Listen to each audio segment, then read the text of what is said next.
রাসূল সাল্লাল্লাহু আলাইহি সাল্লামের প্রতিটি সুন্নত কতটা দরকার, রাসূল সাল্লাল্লাহু আলাইহি সাল্লাম বলছেন, মান দয়্যা সুন্নতি হুররিমাত আলাইহি শাফাআতি, যে ব্যক্তি আমার সুন্নতকে পরিত্যাগ করেছে তার জন্য আমার শাফাআত হারাম করে দেওয়া হয়েছে।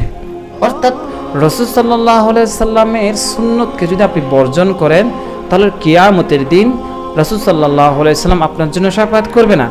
আরেকটা হাদিসে ইরশাদ হয়েছে, মান আহইয়া সুন্নতি ফাকাদ আহাব্বানি ওয়া মান আহাব্বানি কানা মাই ইয়াউমাল কিয়ামাতি মিনাল জান্নাহ।